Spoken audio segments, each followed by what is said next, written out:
Liam, start with the uncomfortable fact: serious scientific venues now treat extinction-level I risk as within the realm of possibility. You can debate the probability, but not the plausibility.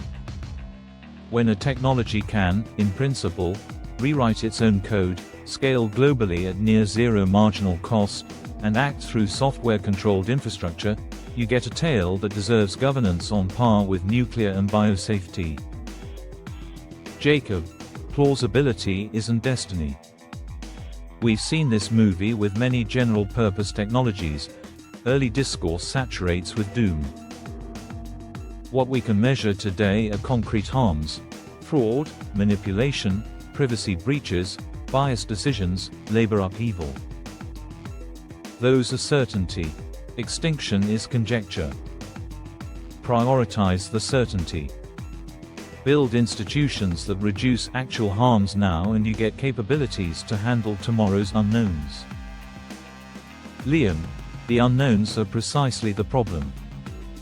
If a failure is catastrophic on first occurrence, learn by doing is reckless. Think of runaway code exploiting cloud-scale resources, or deceptive optimization that sidesteps constraints. Safety science, evals, and controlled deployment must precede full-throttle scaling. It's not alarmism, it's standard risk engineering applied to a new domain. Jacob, risk engineering cuts both ways. Overweighting speculative scenarios can freeze beneficial innovation and push development into opaque jurisdictions. The better frame is risk proportionality, tiered requirements tied to capability and deployment context, not vibes about AGI. Guardrails, audits, incident reporting, liability can be strong without invoking extinction narratives that polarize the public. Liam, but tiering needs a theory of danger. We're already seeing models exhibit goal misgeneralization and deception in sandbox tests. Even if current systems aren't agents, the capability frontier is moving fast. Why should society accept permissionless scaling of systems whose failure modes we can't bound? Restrict high-risk training runs until evals show acceptable behavior under red team pressure. Jacob, I'm fine with pre-deployment evals and red teaming.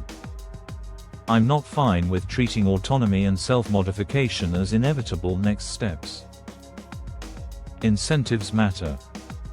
If we regulate to reward assistive, supervised systems and penalize uncontrolled agency, industry will pivot to safer designs. Extinction scenarios usually presuppose agency plus open-ended goals plus resource access. We can short-circuit that combo. Liam, incentives help, but we also need teeth: compute governance, privileged access only for labs meeting safety standards, independent auditing with statutory powers, and sandboxed rollouts with kill-switch capabilities at the infrastructure level. If a system behaves badly, we need to be able to stop it, quickly. Jacob, teeth are fine, fangs aimed at the right targets. We shouldn't criminalize research or open science wholesale. We should target risky deployments, where models can act directly on financial systems, critical infrastructure, or biological design tools. Segregate those uses from general chat apps. Wrap high-risk applications with identity, logging, and rate limit requirements. Liam, that's a partial fix. My point is temporal. By the time misuse turns into a systemic event, it's late. We need pre-commitment mechanisms, compute thresholds that trigger mandatory review, international notifications for certain training regimes, and safety cases before release.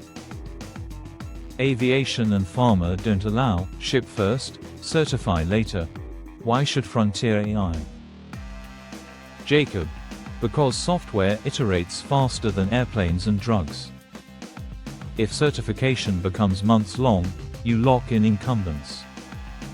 Better to make certification modular and continuous, model cards, adversarial eval packs, post-release monitoring with automatic escalation. You can still pause rollouts when indicators spike. Liam, let's talk probability.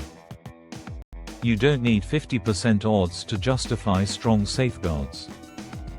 With a low single-digit chance of civilization-level harm, heavy insurance is rational. We buy flood insurance even on hills when the payouts are ruin or survival.